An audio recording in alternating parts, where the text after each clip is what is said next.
Tonight, you're not living in a shining medieval castle. You're freezing in a leaking hut beside a plague road, surviving on onion broth, muddy water, and pure bad luck. From disease-filled marshes to starving villages and storm-beaten fishing towns. These were the most miserable places to live in the medieval world, and honestly, medieval travel guides really oversold the experience. So grab a blanket, settle in by the fire, and before we begin, don't forget to like the video and subscribe if you enjoy these slow medieval journeys through history.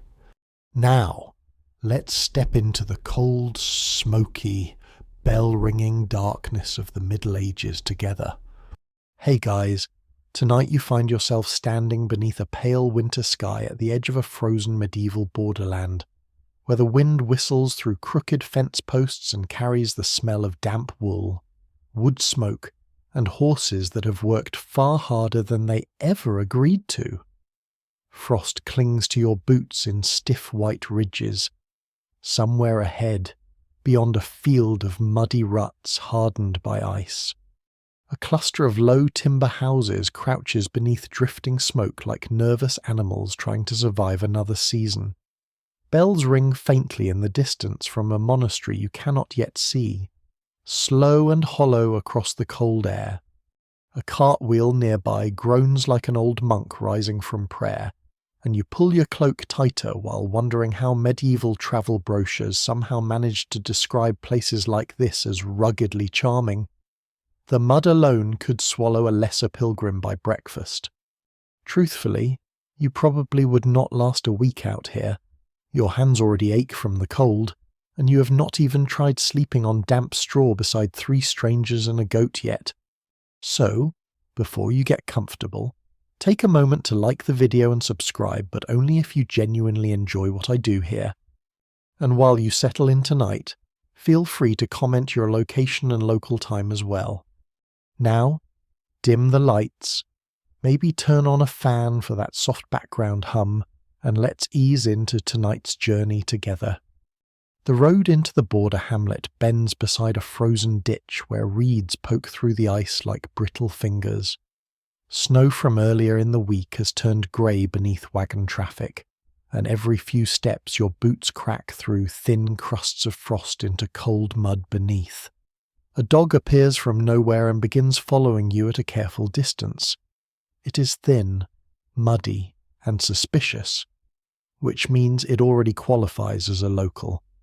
Ahead, the village huddles behind a rough timber palisade no taller than 2 men. No one built this place to look impressive. It exists simply because the people here have nowhere else to go. Beyond the border hills roam raiders, mercenaries, wandering soldiers, tax collectors, and worse still, travelling officials carrying long scrolls full of numbers. The gate hangs crooked on iron hinges. One side drags in the mud as you enter. A watchman wrapped in patched furs glances at you from beneath a wool hood, though he barely bothers lifting his spear. His beard is thick with frost. He looks less like a guard and more like a man who lost an argument with winter several years ago. Inside the hamlet, the lanes narrow immediately. Timber cottages lean toward one another over muddy paths strewn with rushes, broken baskets, and frozen animal droppings. Smoke curls from holes in thatched roofs. You hear coughing through shutters. Somewhere nearby, a woman scolds chickens with astonishing passion. The cold reaches into everything here. It slips beneath doors. It creeps through walls. Even the pigs seem annoyed by it. You pass a communal well where villagers chip away ice with wooden mallets. Water must still be carried bucket by bucket despite the freezing weather.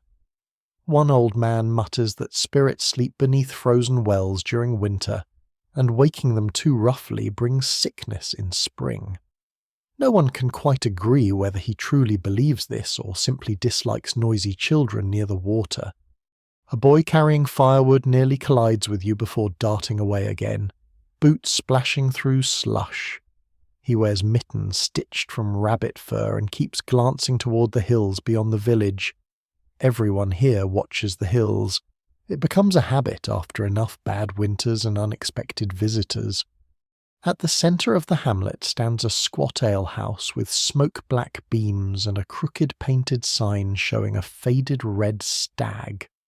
Warm orange light flickers behind oiled parchment windows, and the smell drifting outward nearly makes your knees weak with gratitude. Onion broth, damp wool, old smoke, spilled ale, and roasting turnips combine into the unmistakable perfume of medieval survival. Inside, warmth presses against your face immediately. Beeswax candles flicker along rough tables scarred by knives and tankards. Rushes cover the floor to soak up mud and spilled drink, though judging by the smell, they stopped winning that battle many winters ago. You squeeze onto a bench near the hearth while travellers thaw their boots nearby. A merchant complains softly about frozen roads. A pair of drovers share smoked fish from a cloth bundle. Near the fire, an old woman warms her hands while quietly rubbing a pilgrim badge shaped like a saint's hand. Some swear such badges protect travellers from fever and wolves alike. Others claim they mostly protect the people selling them from poverty. The innkeeper serves you a steaming bowl of pottage thick with barley and cabbage. It is not beautiful food. Medieval cooks rarely pause to consider beauty when trying to prevent starvation.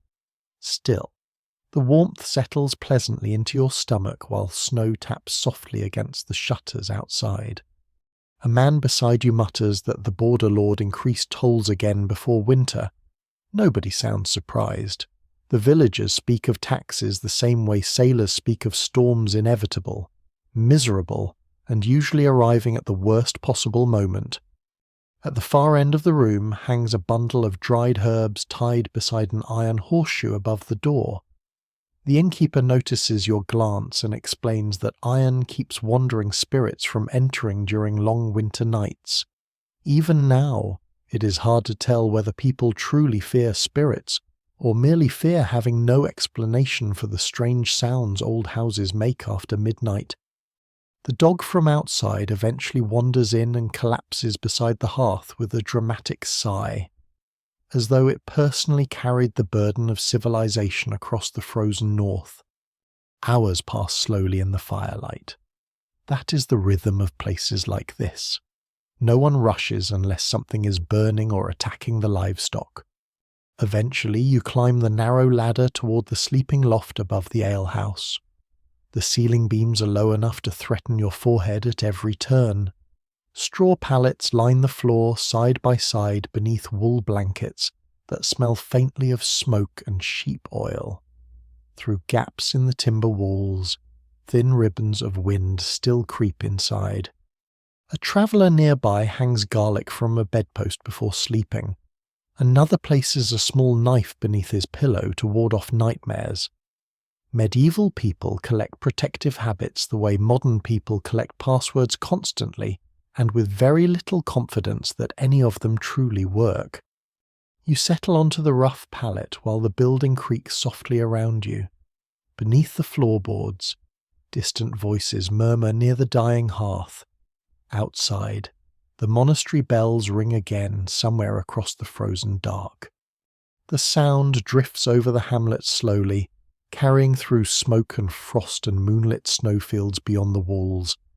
The dog downstairs barks once, then falls silent, and as you lie there listening to the winter wind push gently against the old timber walls, you begin to understand why this border village may be one of the most miserable places in the medieval world.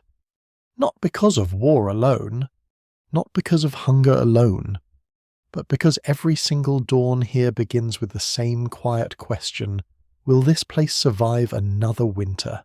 Morning arrives slowly, grey as old dishwater. You wake beneath stiff wool blankets while faint blue light seeps through cracks in the timber walls. Somewhere below, someone coughs with alarming commitment. The loft smells of smoke, damp straw, cold leather, and sleeping bodies that have travelled too far without the luxury of bathing. Medieval inns rarely concern themselves with fragrance beyond not actively on fire. For a while you remain still, listening. Wind brushes softly along the roof thatch. A horse stamps outside in the frozen yard. Beneath it all comes the steady ringing of monastery bells far across the border fields, marking another hour in a world where time belongs less to clocks than to prayer, weather, and hunger. The dog from downstairs has somehow climbed into the loft during the night, and now sleeps beside your pallet with the confidence of an animal paying absolutely no rent. When you finally descend the ladder, the alehouse already stirs with pale morning life. Travellers warm numb hands around bowls of weak ale heated with herbs.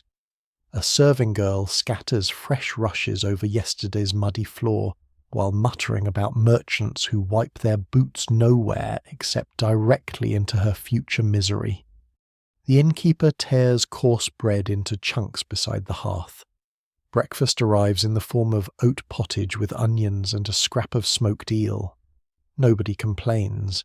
In difficult border villages, surviving until spring counts as culinary success. Outside, snow has begun melting into long veins of brown slush beneath wagon wheels. The cold remains sharp, though now mixed with dampness that creeps beneath your cloak and settles into your bones like an unpaid debt. You leave the warmth reluctantly and continue eastward from the hamlet. Following a narrow road toward the marshlands locals warned you about the night before. One merchant called them the drowned fields. Another simply crossed himself and drank more ale. The road gradually sinks lower into the countryside. Trees thin out into scrub willow and dead reeds. Pools of black water spread beside the path beneath sheets of cloudy ice. Mist drifts over everything, soft and pale in the weak morning light. By midday your boots are soaked through. The marsh settlement appears almost accidentally through the fog. No walls surround it, no proper roads lead inward.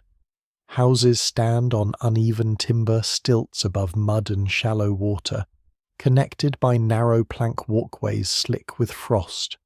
Smoke hangs low between roofs of rotting thatch. The entire village smells of wet earth, fish oil, peat smoke, and standing water. A woman carrying eel baskets passes you silently, her skirts dark with marsh mud nearly to the knees. Around her neck hangs a small leather charm stuffed with herbs. Some swear marsh spirits lure travellers into deep bog water by mimicking familiar voices. Others insist the real danger is simply poor footing and too much ale. Honestly, both explanations feel possible here. The villagers move carefully across the narrow walkways. Even children balance with practiced caution. One wrong step means plunging knee-deep into freezing marsh water, thick with reeds and things no one wants to identify too closely. A bent old fisherman repairs nets beneath a lean-to roof while crows watch from nearby posts. He tells you the marsh eats everything eventually. Boots, carts, sheep. Entire houses sometimes lean sideways and slowly disappear over the years into soft black mud. No one can quite agree whether the marsh is growing or the village itself is sinking. You pass a tiny shrine nailed to a willow tree. Beeswax candles flicker beneath a painted saint darkened by moisture and smoke. Around the shrine hang bundles of dried rosemary, bits of coloured thread, and small carved birds made from driftwood. Local mothers leave them there to protect children from marsh fever, a sickness blamed equally on bad air, evil spirits, and frogs. The frogs, to be fair, do seem suspiciously confident. At the centre of the settlement stands a long communal hall built from warped timber, darkened by decades of damp weather. Inside, the air feels warmer, but no less heavy. Peat fires burn low in stone pits, filling the rafters with thick smoke that leaks lazily through roof holes overhead. Villagers sit mending boots, sorting reeds, and scraping fish scales into wooden buckets. A girl no older than 12 stirs a cauldron of stew while balancing a baby on her hip. Medieval childhood often ends somewhere around the moment adults become tired. You find space near the fire beside an old woman wrapping herbs into tiny cloth packets. She explains these are hung around necks during fever season, garlic for sickness, juniper for bad dreams, dried marsh flowers for safe travel. And for husbands, you ask. She considers carefully.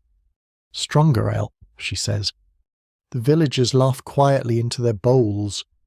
As afternoon drifts onward, rain begins tapping softly against the roof. Not heavy rain.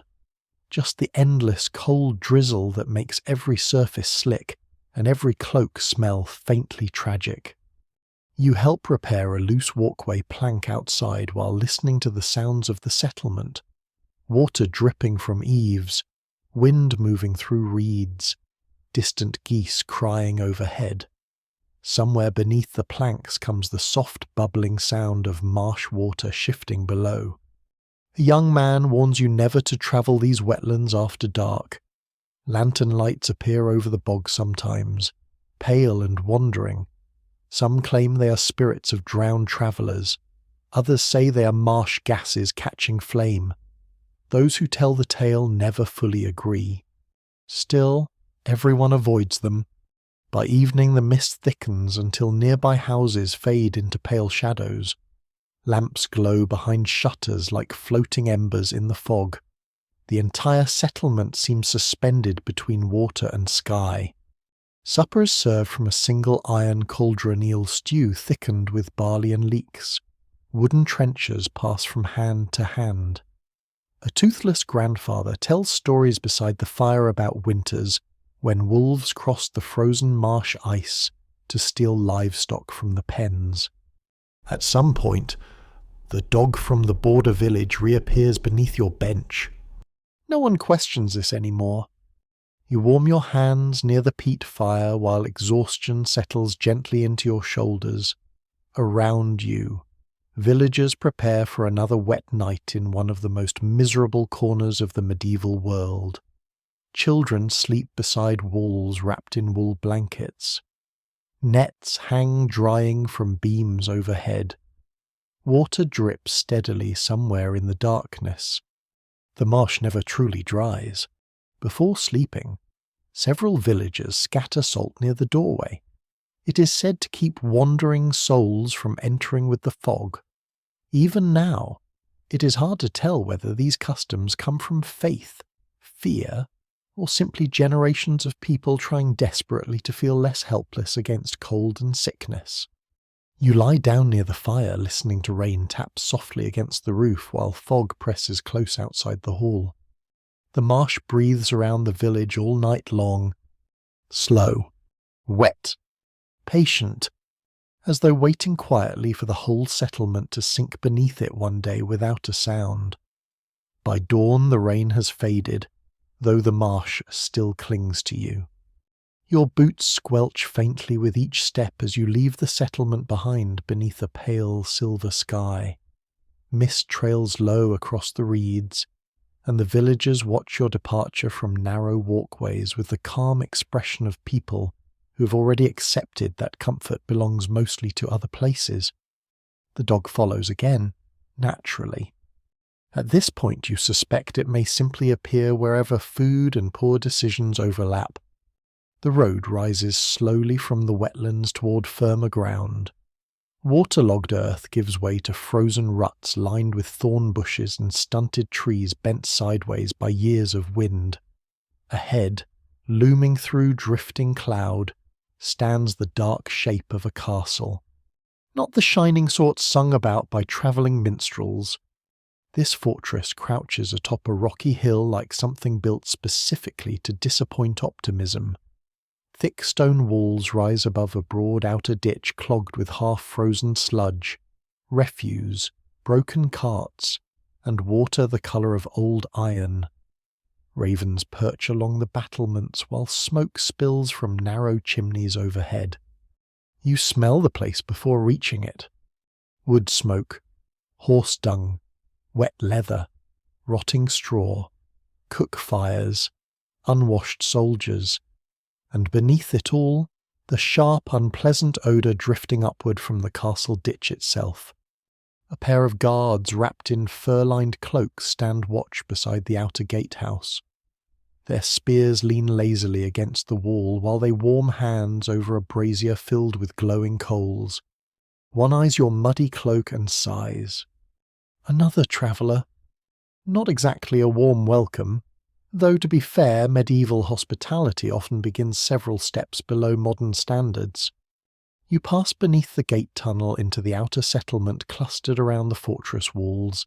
Here live blacksmiths, washerwomen, stable boys, labourers, traders, widows, and everyone else too poor or unlucky to live anywhere more pleasant. The ground underfoot has become a battlefield between mud and straw. Chickens dart between puddles. Carts groan through narrow lanes. Laundry hangs stiff from ropes in the cold wind like surrender flags from a very exhausted army. Most homes here are cramped timber huts wedged together against the castle's outer defences. Smoke leaks from roofs patched with moss and old cloth. Children chase one another through the muck while pigs root happily near drainage channels, carrying unpleasant things downhill toward the ditch. The castle itself towers overhead constantly, grey and severe. Living beneath it means existing in permanent shadow. You wander toward the lower market square where villagers barter onions, salted fish, rough wool gloves, candles, and cheap iron tools. A woman sells hot chestnuts beside a brazier while loudly insulting a tax collector 2 stalls away. Nobody intervenes. This appears to be a cherished local tradition. Nearby, a one-eyed cooper repairs ale barrels beneath a canvas awning. He tells you the ditch surrounding the castle must constantly be cleared of refuse or disease spreads quickly in summer. No one likes ditch duty, he mutters. Reasonable. A bell rings from inside the fortress walls above. Immediately, several workers pause to cross themselves. The sound marks the Lord's midday meal. Somewhere up there, beyond layers of stone and guards and iron doors. Noblemen dine beside roaring fires while servants carry platters of roasted meat into warm halls lined with tapestries. Down below, labourers chew hard bread beside puddles freezing at the edges. The contrast hangs over everything here like smoke. You eventually find shelter near the stables, where warmth rises from horses packed close together against the cold. Stable boys shovel straw while muttering complaints about frozen buckets and noble horses that bite without warning. One boy shows you a charm tied near a stall door, a small bundle of rowan twigs wrapped with red thread. Some swear rowan wood protects animals from sickness and witchcraft. Others simply trust anything that reduces the odds of cleaning up after a dead horse in winter. The stables smell terrible, naturally, but in fairness they also smell alive. A groom explains that during sieges the outer settlement suffers first. Food disappears quickly, wells become crowded, disease spreads through cramped homes. Sometimes desperate families attempt sleeping inside abandoned drainage tunnels beneath the walls, though no one can quite agree how many ever return after floods. That story settles into your thoughts unpleasantly. By late afternoon, snow begins falling again in soft dry flakes. Workers hurry about carrying firewood and sacks of grain into storehouses before the weather worsens. The castle gate groans shut earlier than expected, sealing the inner fortress for the night. Those outside remain outside. You notice how many people glance upward afterward. Not angrily, not even hopefully, just habitually, as though measuring the distance between themselves and safety every evening.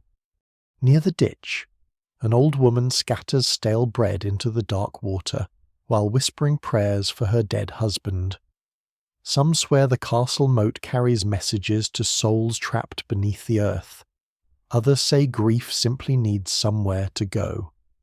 The dog barks once at a passing goose and nearly falls into the mud. An impressive performance overall. You eventually make your way toward a cramped alehouse built directly against the outer wall itself. Inside, the ceiling beams drip occasionally from melted snow overhead. Soldiers crowd around rough wooden tables drinking weak ale from chipped cups, while dice games rattle in corners thick with smoke. A travelling tinker shares the bench beside you, and explains that castle settlements like this attract misery the way kitchens attract mice. Refugees arrive after wars, hungry farmers arrive after failed harvests. Thieves arrive because desperate places always create business opportunities. Even the rats look tired here, he says quietly. He is not wrong. Supper consists of cabbage stew with scraps of salted pork floating somewhere beneath the surface like shy little miracles. You eat beside the fire while wind whistles faintly through cracks in the walls. Above you hangs a soot-blackened iron key nearly the length of your forearm. The innkeeper claims it once belonged to an ancient dungeon beneath the castle, where prisoners vanished mysteriously during winter storms. Even now, it is hard to tell whether stories like this survive because they are true or simply because cold places encourage dark imaginations. Night deepens slowly around the fortress. Outside, torchlight flickers along the battlements while snow settles quietly over muddy roofs below. The castle looms above the settlement without warmth or comfort, immense and watchful against the winter sky. And as you curl beneath rough wool blankets near the alehouse hearth, listening to distant boots echo along the walls overhead, you begin to understand another kind of medieval misery entirely. Not open suffering, not disaster, just the endless exhaustion of living forever beneath someone else's stone shadow. The snow stops sometime before dawn. When you step back outside the alehouse, the castle settlement has become a world of grey slush and dripping roofs. Meltwater trickles from stone battlements in thin icy streams. Stable boys curse softly while breaking frozen water troughs apart with mallets. Somewhere behind the inner walls, hounds bark in sharp, impatient bursts. The dog stretches beside you, shakes snowmelt onto your boots, and trots ahead as though leading an official tour of medieval discomfort. You leave the fortress behind along a crowded trade road winding southward through low farmland. Wagons creak past carrying wool bales, smoked fish, barrels of ale, and once, rather alarmingly, several geese that seem deeply offended by civilization itself. The road grows busier by midday. Pilgrims wrapped in patched cloaks shuffle beside merchants on horseback. Monks travel in pairs beneath dark wool hoods. Ox carts sink axle-deep into muddy ruts, while drivers shout at animals with a kind of creative despair only medieval roads can inspire. By late afternoon, the walls of a great town finally rise ahead through the winter haze. Tall stone ramparts ring the settlement, patched in places with newer timber defences. Smoke hangs over the rooftops like a storm cloud trapped above the streets. Bells echo faintly across the fields, while travellers crowd toward the gate before nightfall closes entry. No one wants to sleep outside town walls in winter unless given absolutely no alternative. The gate itself becomes chaos long before you reach it. Carts jam together beneath the archway. Guards inspect wagons for unpaid tolls. Chickens flap wildly beneath blankets. A merchant argues over salt taxes with such passion you suspect this debate may outlive both participants. You wait nearly an hour in freezing wind before finally passing beneath the heavy oak gates into the town proper, and immediately the smell hits you. Not one smell, hundreds. Wood smoke, tallow candles, fish guts, wet wool, ale, open drains, baking bread, horse dung, onion stew, human sweat, damp straw, burning peat, rotting cabbage. Medieval towns believe strongly in combining every odour available into one unforgettable experience. The streets twist tightly between timber houses leaning so close overhead that upper windows nearly touch. Laundry hangs above the lanes. Water drips constantly from roof edges. Mud churns beneath thousands of boots. You move slowly through the crowded streets while traders shout from stalls beneath canvas awnings. One sells hot pies filled with questionable meat. Another hawks charms against toothache carved from animal bone. A barber surgeon displays leeches in cloudy glass jars while promising cures for headaches, fevers, and possibly bad luck. No one can quite agree whether leeches heal anything at all, but medieval people remain impressively committed to the experiment. At a crossroad stands a public fountain where townsfolk crowd with buckets despite the bitter cold. Nearby, a woman burns rosemary branches beside her doorway because neighbours claim the smoke protects against sickness drifting through the streets. Considering the drains running openly beside the road, she may need stronger rosemary.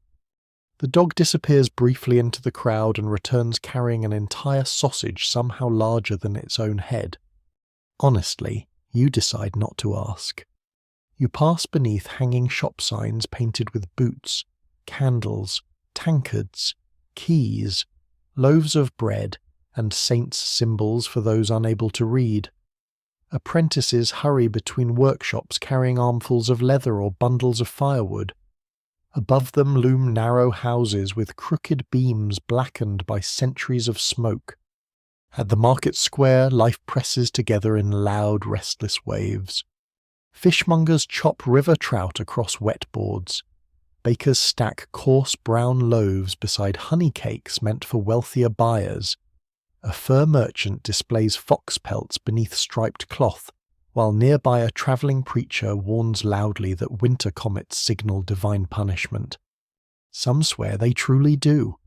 Others suspect preachers simply enjoy dramatic weather. You pause near a cluster of scribes working beneath a sheltered arcade.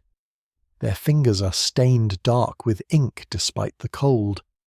One carefully copies legal records beside a beeswax candle, while another writes letters aloud for townsfolk unable to write their own. A tired woman dictates a message to her son serving far away with the Lord's army. The scribe writes slowly, dipping quill into ink while breath curls pale in the freezing air.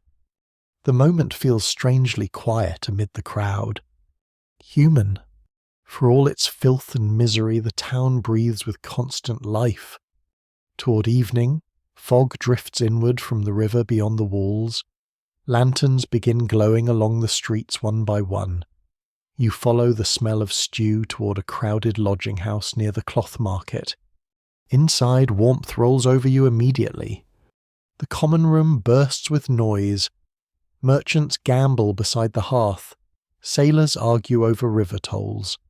A pair of musicians pluck softly at strings near the staircase, while serving girls weave between tables balancing wooden cups of ale.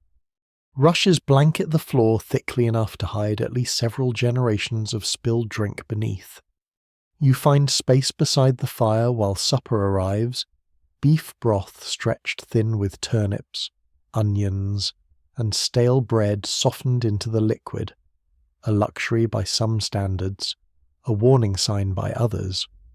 An old traveller beside you explains that city life kills people slowly. Bad water spreads fevers.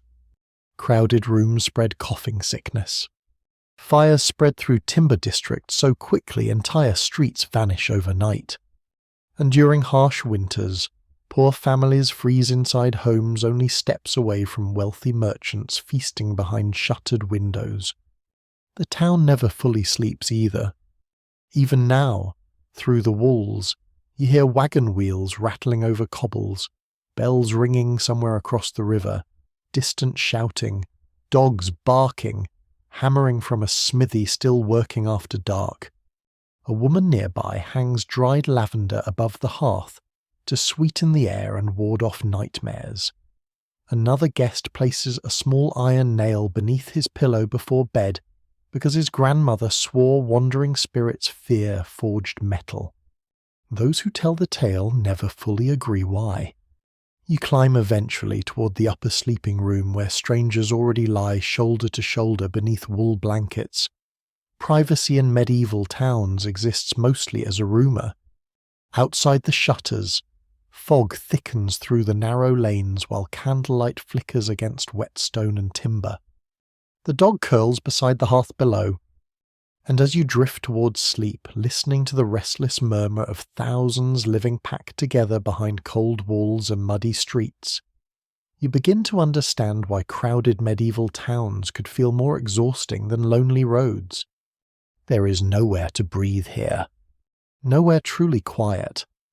Only smoke, noise, cold rain on roof tiles, and the endless press of humanity trying desperately to survive another winter together.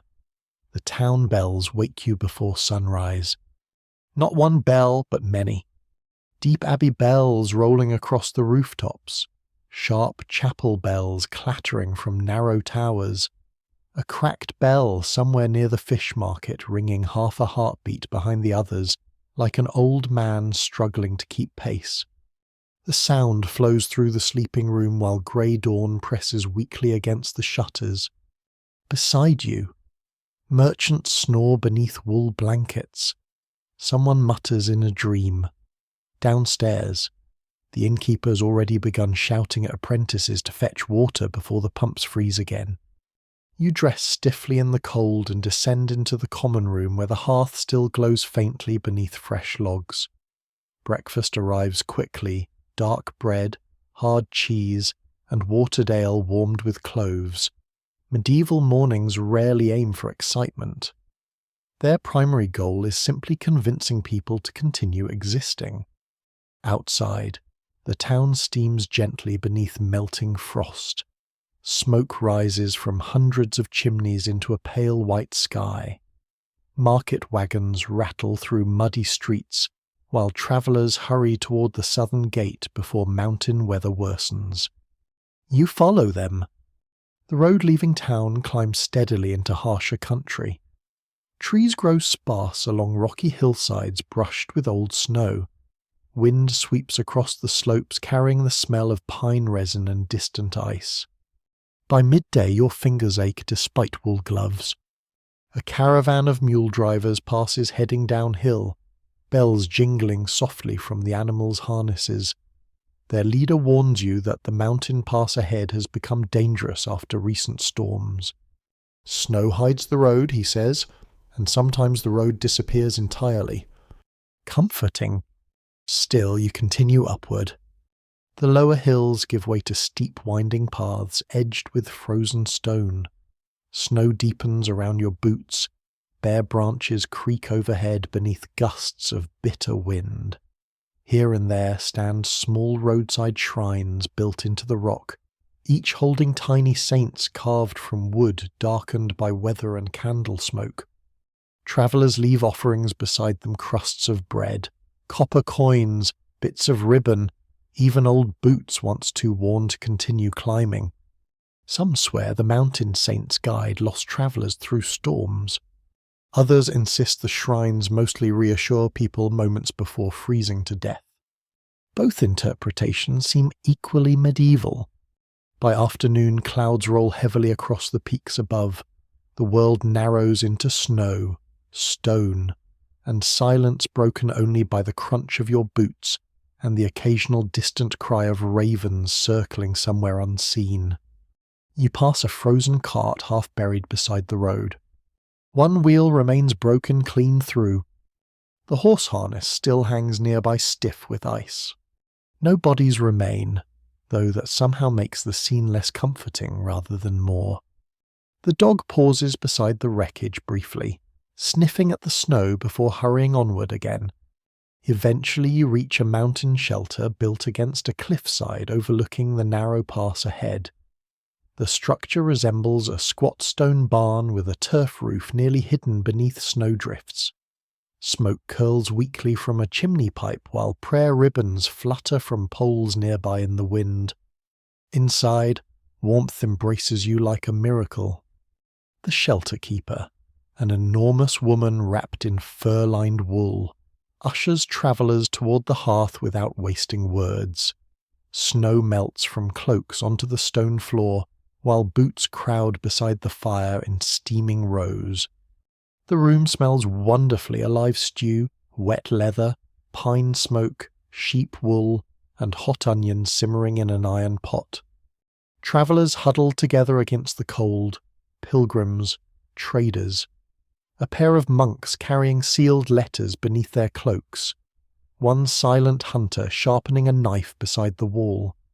Everyone speaks more softly in mountain places. Perhaps because snow absorbs sound, or perhaps because mountains themselves feel old enough to overhear. You settle beside the hearth while supper cooks slowly. Thick barley stew bubbles beside rounds of coarse bread blackened slightly at the edges. The shelter keeper warns everyone not to wander outside after dark. The mountain keeps what it takes, she says simply. No one laughs. As evening deepens, snow begins falling again beyond the shuttered windows. Wind moans softly along the stone walls. Travellers share stories beside the fire to pass the hours. One monk explains that people once hung iron bells along dangerous passes so trapped spirits could guide lost travellers home through blizzards. A mule driver insists strange lights still appear above certain cliffs during winter storms. A hunter claims he once heard voices singing beneath the snow itself. Those who tell the tale never fully agree whether the mountains are haunted or merely lonely enough to make men imagine things. The shelter keeper hands you a mug of heated ale mixed with herbs and honey. It tastes smoky and slightly medicinal, which in medieval terms qualifies as excellent hospitality. Near the doorway hangs a dried wolf paw tied with red thread. Supposedly it protects against avalanches, even now. It is hard to tell whether such charms survive because people believe in them or because mountain roads offer so little actual control. You help feed logs into the hearth while shadows dance along the low stone ceiling overhead. Outside, snow gathers thicker against the walls. Somewhere far off comes the deep cracking sound of shifting ice. The room falls silent afterward. Nobody comments on it. Before sleeping, several travellers kneel before a tiny painted shrine tucked into the corner near the chimney. Beeswax candles flicker beneath the image of St. Bernard, protector of mountain travellers. Coins glint beside the wax drippings. One woman leaves behind a lock of hair tied in blue thread. You eventually settle onto a straw mattress near the fire wrapped tightly in wool blankets still smelling faintly of sheep lanolin. Around you, exhausted travellers drift towards sleep while wind rattles softly at the shutters. The dog curls beside your boots. The hearth snaps quietly. Snow presses against the shelter roof in heavy silence. And beyond those warm stone walls waits the mountain pass itself, narrow and frozen beneath ancient cliffs where travellers vanish every winter into white storms and never fully return. You close your eyes, listening to distant wind echo through the peaks, understanding now why mountain roads became one of the most miserable places anyone could possibly call home. Not because the mountains hate you, but because they simply do not notice you at all. Morning comes hidden behind snow. You wake to dim white light filtering through the shelter shutters, while wind hisses softly against the stone walls outside. Frost feathers the corners of the room. Travellers rise slowly from straw mattresses wrapped in cloaks and blankets, reluctant to leave the warmth of the dying hearth. The shelter keeper ladles out breakfast in heavy wooden bowls, oat porridge sweetened faintly with honey and dried apples. Steam curls upward into the cold room while boots dry beside the fire. Nobody lingers longer than necessary. Mountain roads reward movement and punish hesitation. Before leaving, One of the monks presses a tiny beeswax token into your hand stamped with the image of a saint's lantern. "For safe passage," he murmurs. Whether he means through snowstorms or through life itself remains unclear. Outside, the world has vanished into white fog and drifting snow. The pass narrows sharply between steep cliffs glazed with ice. Travellers move carefully in single file along paths barely wider than carts. Frozen pines cling sideways to the rock walls overhead, while ravens wheel through the grey sky. The dog bounds ahead through snowdrifts with absurd confidence for an animal that has absolutely no shoes. You descend gradually from the high pass toward lower valleys, where the snow softens into freezing rain. The road becomes mud again, though now mixed with slush deep enough to swallow ankles. By afternoon you begin noticing signs nailed beside the roadside. Black crosses painted onto wood. Bundles of herbs hanging from doorways. Strips of cloth soaked in vinegar tied across travellers' mouths. The first village you pass looks strangely quiet. Windows remain shuttered despite daylight. No children run through the lanes. No market stalls stand open near the well. Smoke rises from chimneys, but thinly, cautiously. A cart loaded with straw rattles past, carrying covered shapes beneath rough linen. No one speaks as it goes by. The road eventually leads toward a larger town crouched beside a river crossing. Yet unlike the crowded market town from earlier days, this place feels muted beneath the winter sky. The gates stand open, though guards keep greater distance from arrivals than usual. One carries a bundle of rosemary tucked into his belt beside a small wooden cross. You enter beneath uneasy silence. The streets are not empty, but they are careful. People move quickly, avoiding one another where possible. Vendors sell onions, vinegar, garlic, and dried herbs beside little bowls of smoking juniper branches. Several townsfolk wear cloths tied across their noses soaked in sharp-smelling oils, believed to block sickness carried through bad air. No one can quite agree how plague spreads. Some swear disease travels in foul smells drifting from marshes and filthy drains. Others whisper about divine punishment, poisoned wells, wandering spirits, or strange stars appearing above the horizon before outbreaks begin. Meanwhile, everyone burns herbs and hopes for the best. You notice chalk marks painted onto certain doors. A circle means illness within. A cross means death already visited. Some homes remain completely sealed, shutters nailed shut from the outside. The dog avoids those houses instinctively. Near the church square, monks distribute bowls of broth to pale-faced labourers wrapped in blankets. Bells ring slowly overhead, not for prayer this time, but for funerals. Again, and again. The sound settles over the town like snowfall. You pass a physician walking carefully through the street in a long-waxed cloak. At his belt hang leather pouches filled with dried herbs, leeches, and little glass jars. His assistant carried the bundle of flowers beneath her nose to soften the smell lingering through the poorer lanes. The physician pauses near a doorway while townsfolk watch from windows above. No one looks hopeful. At the river crossing, carts wait while officials inspect travellers for signs of fever. One old merchant complains bitterly about delays until he notices everyone staring at him and immediately pretends he loves public health measures deeply. You continue carefully through the quieter streets where refuse has begun piling beside frozen drains. Without enough healthy workers, even ordinary tasks unravel quickly. Tanneries sit silent. Fish stalls remain empty. A bakery door hangs shut with soot darkening the lintel above. Still, life persists stubbornly. A woman sweeps snow from her doorstep. Children whisper together beneath blankets near a chimney wall. An old man repairs boots beside a candlelit window while softly singing hymns. Human beings continue even when fear settles into every corner. Toward evening, freezing rain begins falling steadily. You find shelter inside a monastery guest house attached to the town abbey. The monks admit travellers cautiously after washing hands in vinegar water at the entrance. The guest hall smells sharply of herbs. Bundles of sage, rosemary, and lavender hang from rafters overhead. Braziers burn constantly to keep damp air moving. One monk explains that stagnant air encourages sickness, though even now it is hard to tell whether these efforts truly help or merely comfort frightened minds. Still, comfort matters. You sit beside the hearth while monks distribute supper lentil pottage, dark bread, and watered wine warmed with cloves.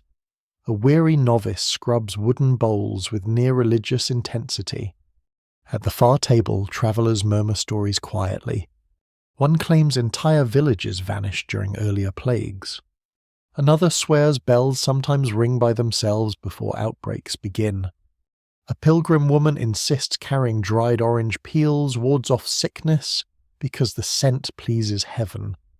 Those who tell the tale never fully agree. Outside, rain taps steadily against stained glass windows while abbey bells continue tolling through the dark. Candlelight flickers across stone walls damp with winter moisture. You notice one monk carefully placing bowls of vinegar near doorways before night prayers begin. Another carries incense through the hall while chanting softly beneath his breath. The rituals feel ancient, gentle, fragile against the scale of suffering outside. Later, as you prepare your sleeping pallet beneath thick wool blankets, you hear distant wagon wheels moving through the rain beyond the abbey walls. More cots, more covered shapes. The dog sleeps curled against your boots as though guarding something neither of you can fully name. And while monastery bells echo slowly through the freezing dark, you begin to understand why plague towns became among the most miserable places in the medieval world. Not only because death lived there, but because fear did too, quietly, patiently, in every cough, every glance, every closed door along the rain-soaked street. The abbey bells fade slowly into dawn. You wake beneath thick wool blankets while pale rainlight filters through narrow monastery windows.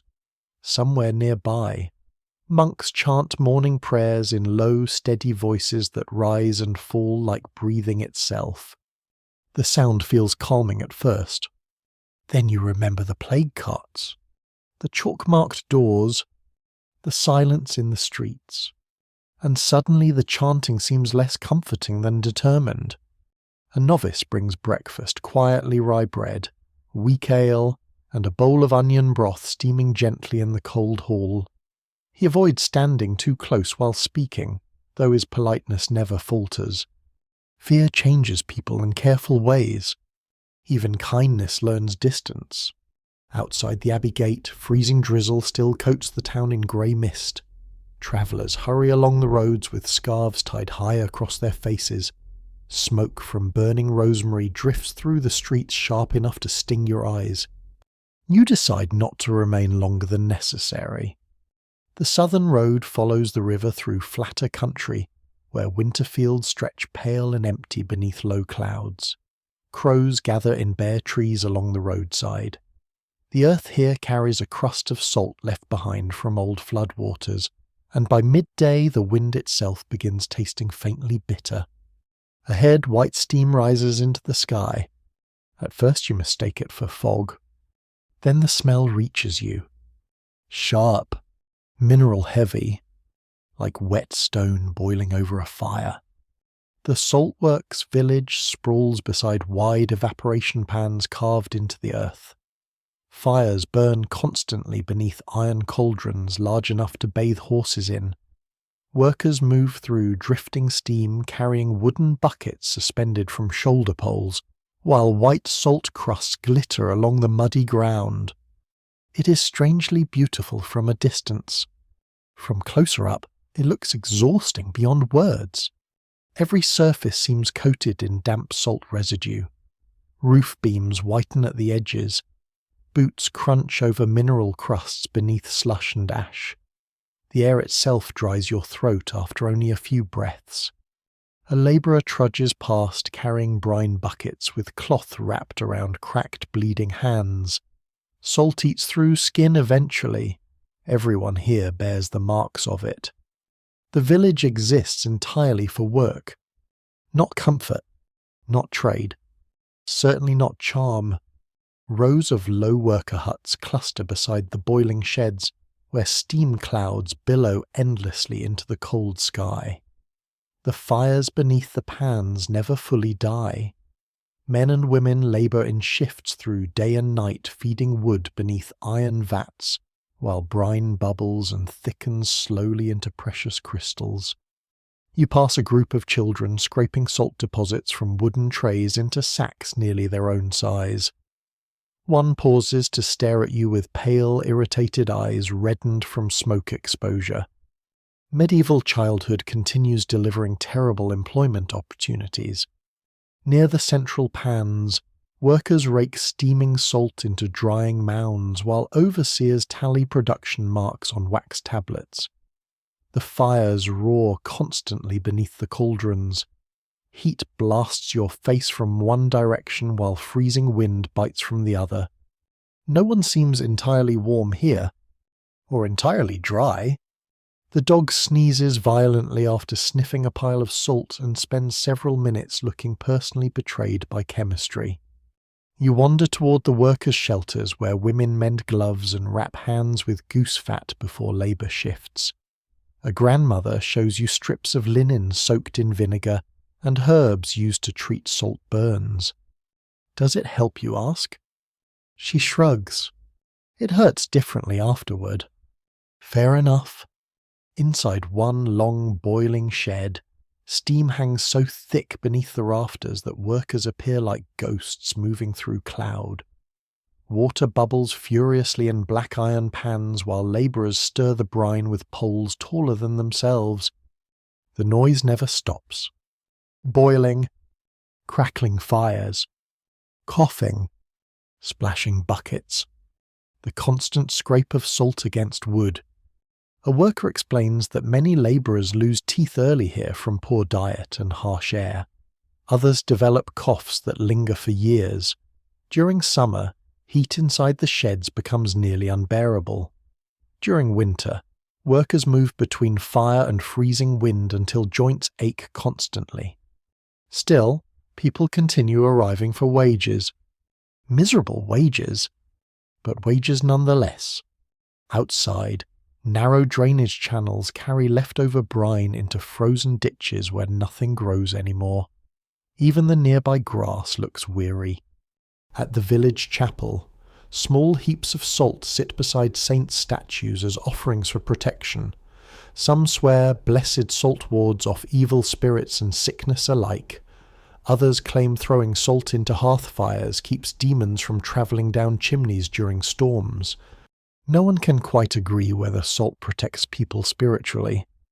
It certainly does not protect their hands.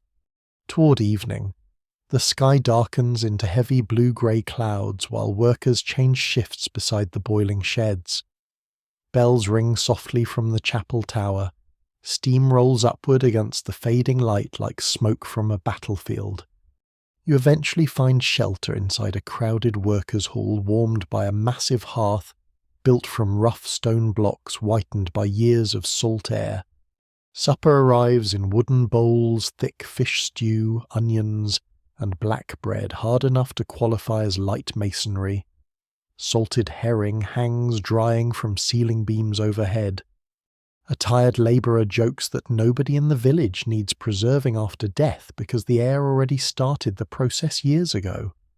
The room laughs softly. Dark humour survives everywhere winter does. You all making fingers beside the fire while listening to conversations around you. Workers discuss cracked boots, rising taxes, and rumours that nearby forests are running out of usable firewood. One woman claims strange figures walk the steam fields at night after long shifts.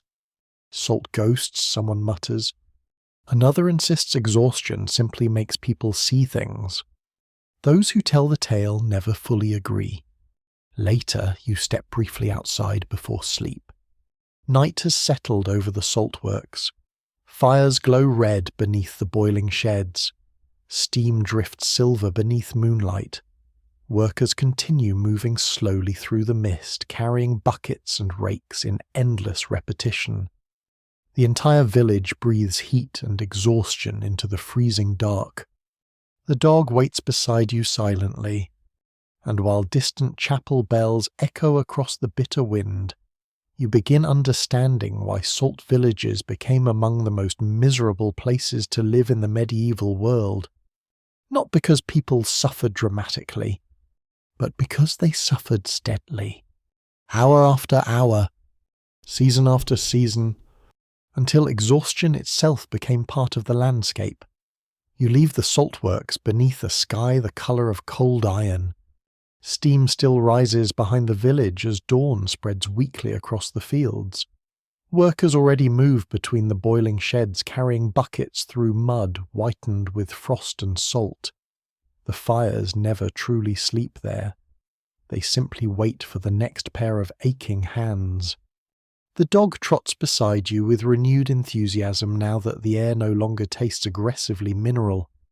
The road bends inland through broad farmland scarred by winter. Frost clings to ploughed earth in pale silver ridges. Bare orchards creak softly in the wind. Here and there stand abandoned scarecrows leaning sideways like exhausted sentries forgotten after harvest. At first the countryside seems peaceful. Then you begin noticing the fields. Too empty, too still. The wheat stubble remaining after harvest looks thin and uneven. Vegetable patches sit frozen beneath ragged straw coverings. Even the sheep grazing near stone walls appear smaller somehow. By midday you arrive at a manor village clustered around a timber hall belonging to the local lord. Smoke rises weakly from cottages roofed in patched thatch.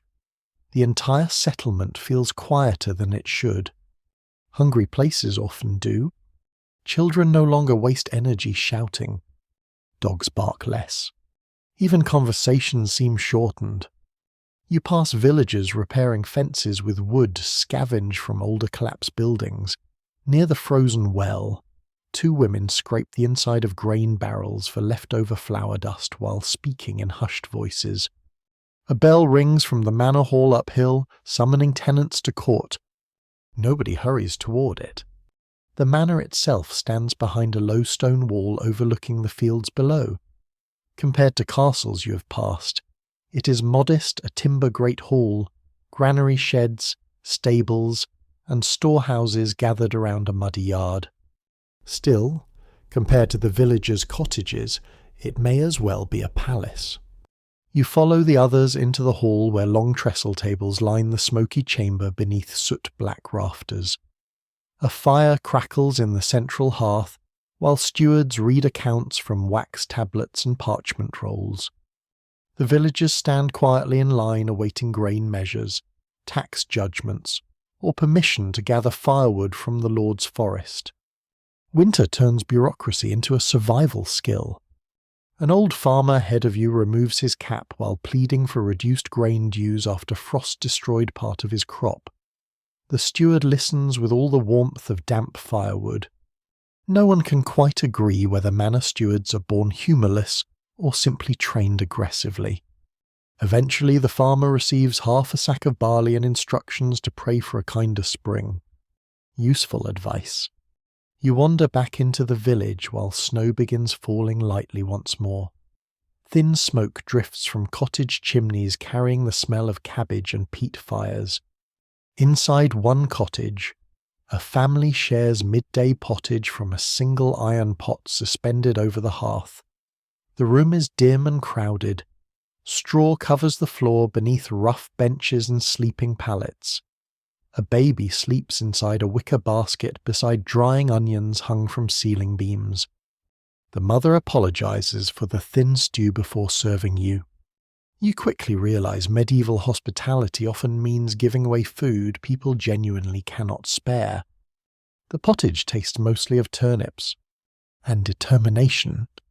The father explains that last harvest failed after weeks of cold rain followed by early frost. Grain stores already run low, though winter still stretches ahead. Villagers grind acorns into flour now to stretch remaining bread. It tastes bitter, he admits. But bitter keeps breathing. Outside, you notice charms hanging beside several doorways, little bundles of wheat tied with blue thread, dried garlic, and tiny carved saints made from ashwood. Some swear these ward hunger away from households during famine winters. Others suspect hard work and luck matter slightly more. Still, people keep hanging them. A group of boys lead you toward the communal barn where the village stores emergency grain beneath heavy lock and iron key. Guards sleep nearby during winter nights because hungry people become creative remarkably fast. One boy whispers that a thief once tried stealing grain during famine season, and villagers forced him to stand barefoot in snow before the church as punishment. Even now, it is hard to tell whether medieval justice aims more at fairness or memorable humiliation. Toward evening the snowfall thickens. Villagers hurry indoors carrying bundles of sticks and frozen vegetables from storage pits. Geese crowd beneath carts for shelter. The wind sharpens across the fields, carrying loose snow through the lanes in pale, twisting streams. You find refuge inside the manor bakehouse, where warmth nearly overwhelms you after the bitter road outside.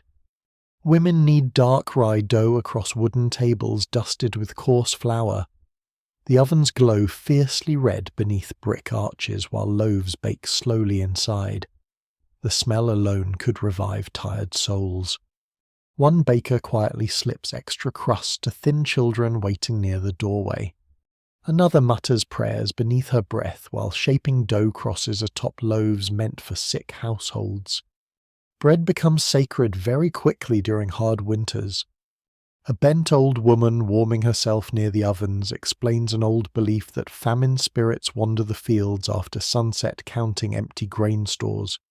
Some villagers scatter crumbs outside their doors to confuse them. Does it work, you ask? She shrugs. The birds seem grateful. The dog receives several crumbs immediately and looks ready to support this spiritual tradition wholeheartedly. Night settles heavily over the manor village. Snow blankets the fields in pale silence while distant chapel bells drift softly through the dark. You sleep that evening inside a cramped loft above the bakehouse, wrapped in wool blankets smelling pleasantly of smoke and flour. Beneath you, embers crackle inside the ovens long after midnight. The village itself remains restless. People wake to check stores, to feed livestock, to count sacks again by candlelight.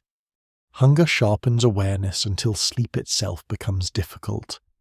And as wind whispers softly across the frozen manor fields outside, you begin to understand why famine villages became among the most miserable places in the medieval world. Not because everyone starved immediately, but because every meal carried uncertainty. Every winter day measured itself carefully against the dwindling contents of a grain sack. The snow over the manor fields glows pale blue before sunrise. You wake above the bakehouse while warmth from the oven still rises faintly through the floorboards. Somewhere below, bakers have already begun kneading dough in the darkness. Their quiet voices drift upward with the smell of yeast and wood smoke. For a moment, wrapped in blankets while snow falls softly beyond the shutters, the medieval world almost feels gentle. Then the church bell rings. Not the slow, peaceful rhythm of prayer. A sharp measured toll, the kind used for warnings, debts, and unpleasant obligations. The bakers exchange glances downstairs.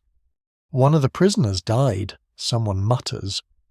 You dress quickly and descend into the cold morning while villagers gather along the lane leading toward the manor jail near the crossroads.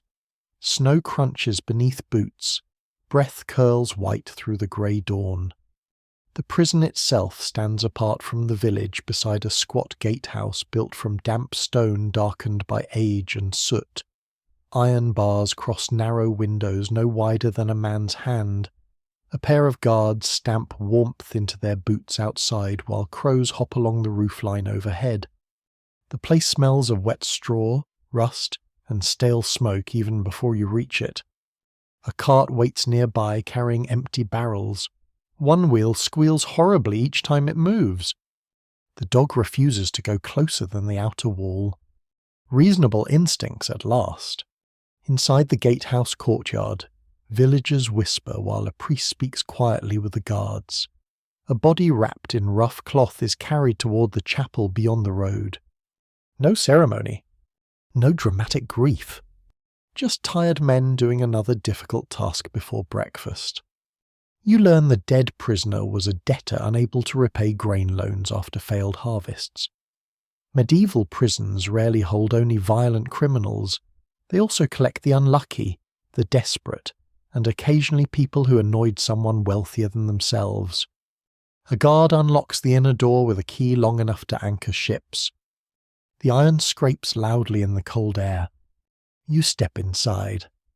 The jail corridor feels immediately colder than outside, as though stone itself has absorbed years of misery into its walls.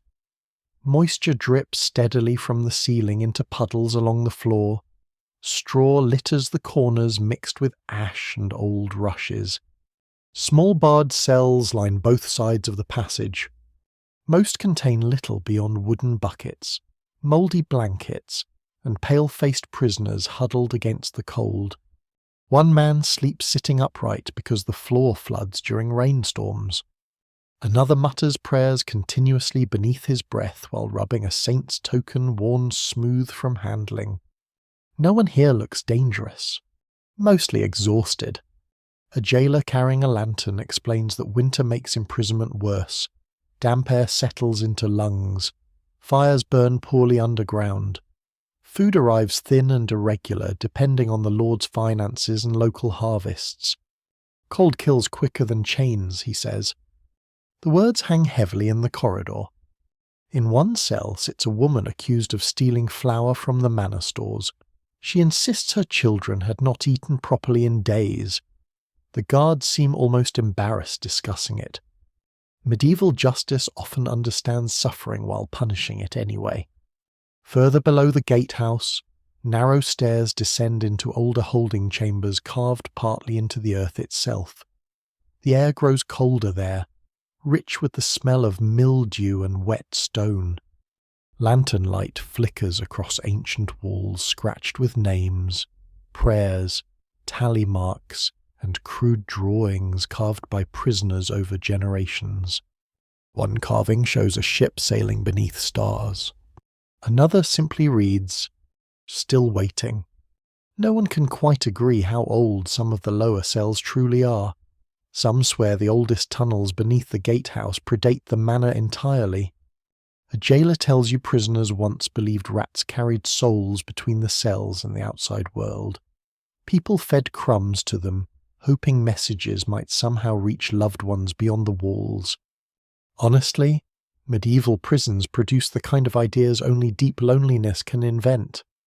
You eventually climb back into daylight where snow has begun melting into freezing rain once again. Villagers disperse quietly from the courtyard. Life continues because it must. Near the gatehouse kitchen, an old woman distributes broth to prisoners from an iron kettle. She wears a faded pilgrim badge pinned beside her cloak clasp. The jailer explains she lost her own son years ago after false accusations during a land dispute.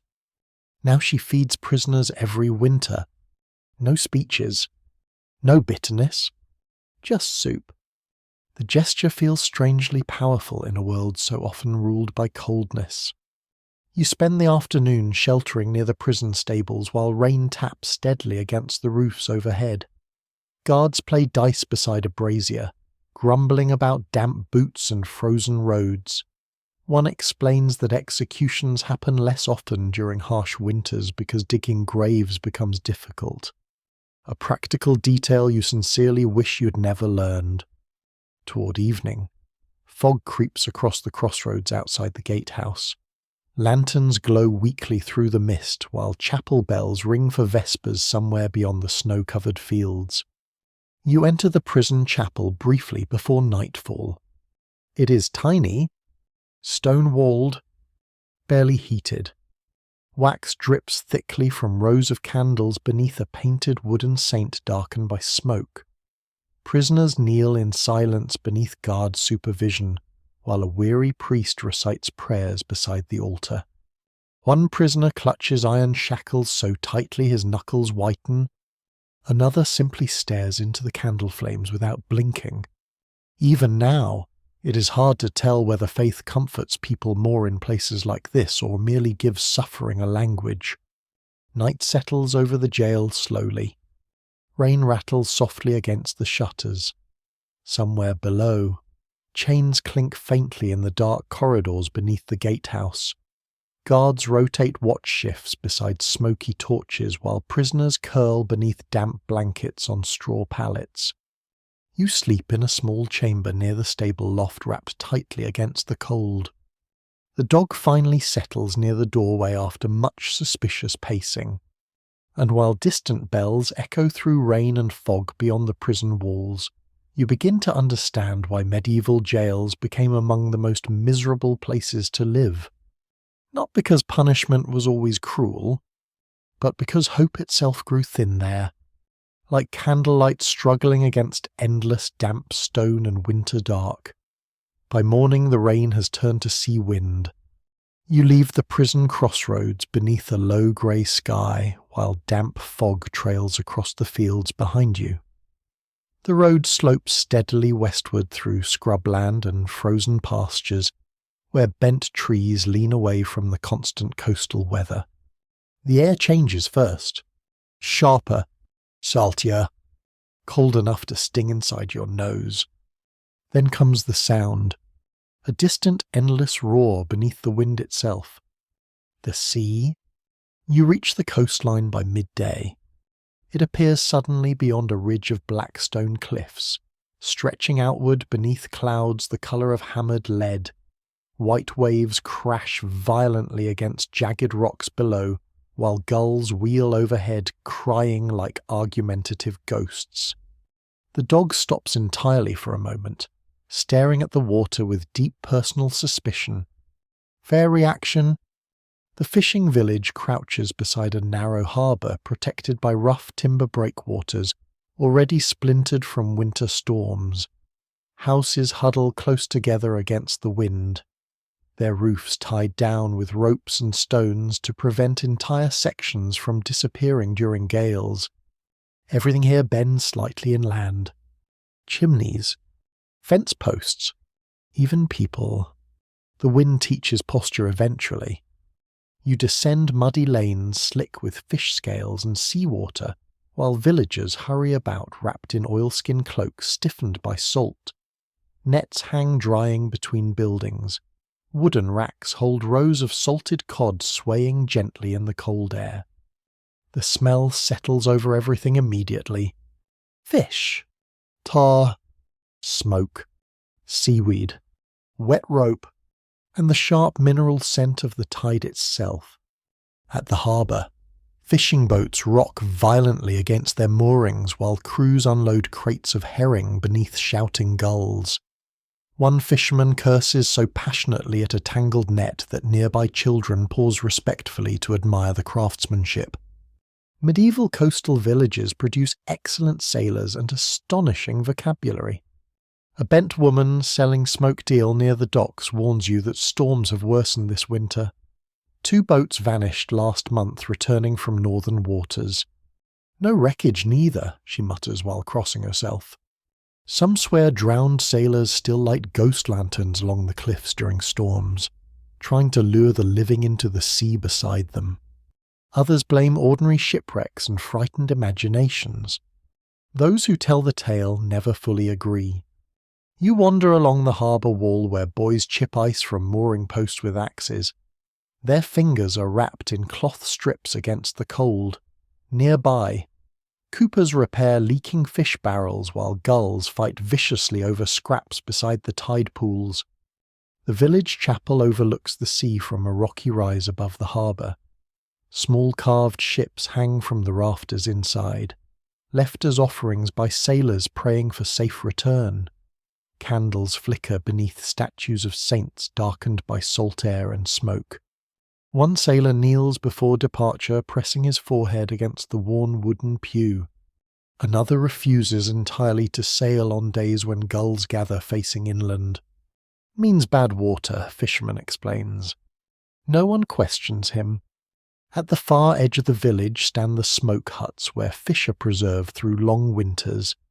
Inside, thick clouds of smoke sting your eyes immediately. Rows of herring hang above slow fires, while workers shovel peat into the pits below. The heat feels comforting until you realise workers spend entire days breathing this air. One old smoker laughs through a rattling cough and says he has not smelled properly in 20 years. Perhaps a blessing in this village. Toward afternoon the tide rises violently beneath darkening skies. Wind lashes spray across the harbour, while villagers hurry to reinforce shutters and secure boats with extra ropes. Storm coming. Everyone senses it before the first heavy rain arrives. You help drag nets into storage sheds while the harbour erupts into urgent motion. Men haul boats higher onto shore. Women gather laundry before the wind tears it away entirely. Children carry baskets of dried fish indoors beneath blankets. The dog hides beneath an overturned cart and refuses negotiations. By evening, rain hammers the village sideways. You shelter inside a crowded sailor's alehouse near the docks where windows rattle constantly beneath the gale outside. The common room glows orange with firelight and smells of wet wool, beer foam, smoke, and fish stew thick with onions. Sailors crowd shoulder to shoulder around rough tables bolted directly to the floor so storms cannot shift them. An old captain with one ear missing explains that coastal life kills people patiently. Storms drown fishermen. Salt rots homes. Cold wind cripples joints. And every family eventually waits through nights wondering whether a boat will return by dawn. Still, they remain, because the sea also feeds them. Sometimes, a fiddler plays quietly near the hearth while rain slams against the roof overhead. Tankards clatter. Someone sings half a ballad before forgetting the words entirely and switching smoothly into coughing. Near the fireplace hangs a dried seabird nailed above the mantel. The innkeeper claims it protects against lightning strikes. Even now, it is hard to tell whether medieval people truly believe such things or simply preferred any explanation over helplessness. Supper arrives steaming hot mussels, black bread, and chowder thick enough to stand a spoon upright. Outside, thunder rolls across the sea while lanterns sway wildly along the harbour. Later, during the fiercest part of the storm, villagers gather silently at the alehouse windows. Far out beyond the breakwater, faint lights move against the waves. Lanterns, or perhaps reflections, or something else entirely. No one speaks for several moments. Then an old fisherman quietly mutters, "Not our boats." The room grows still afterward. You eventually climb into the loft above the alehouse where hammocks and straw pallets sway gently with the wind shaking the building below. Rain drums endlessly overhead. Somewhere outside, waves crash against the cliffs hard enough to tremble through the timbers. The dog finally emerges from hiding and curls beside your boots with profound emotional exhaustion. And while storm bells ring from the harbour chapel through the freezing dark, you begin to understand why wind-lashed coastal villages became among the most miserable places in the medieval world. Not because the sea was cruel, but because it was hungry, and it never stopped asking for more. The storm weakens near dawn, though the sea keeps growling long after the worst winds pass. You wake in the harbour alehouse listening to rainwater drip steadily from the rafters into buckets below. Around you, Sailors untangle themselves from blankets and hammocks with the slow misery of men whose bones predict weather more accurately than church calendars. The dog remains firmly asleep, a creature of strong priorities. Downstairs, the innkeeper serves breakfast beside the hearth while smoke curls thickly toward the ceiling beams. Salt cod, coarse bread, and heated ale pass from hand to hand while villagers trade news from the harbour. One fishing boat returned overnight. Another still has not. Nobody says much after that. Outside, the village wears the exhausted look of places that survive difficult weather by stubbornness alone. Nets lie tangled across the shore. Broken crates float among seaweed near the docks. Several roofs have lost sections of thatch now covered temporarily with sailcloth and prayer. You leave the coast by mid-morning following an inland pilgrim road winding through wet meadows and low hills silvered by rain. The world feels quieter away from the sea. Softer, too. Though not necessarily kinder. Pilgrims travel this road in small groups carrying staffs decorated with ribbons, shells, and tiny saints' medals. Some journey toward famous shrines. Others simply wander between monasteries seeking shelter, healing, or forgiveness difficult to define aloud. A grey-haired pilgrim woman walking beside you explains that many travellers avoid the old forest road ahead after sunset. Too close to the leper house, she whispers. You continue together through cold drizzle beneath bare elm trees, where roadside shrines appear every few miles beside the muddy track. Beeswax candles flicker behind little iron grills protecting painted saints from wind and rain. One shrine holds dozens of wooden crutches left behind by recovered pilgrims, or hopeful ones.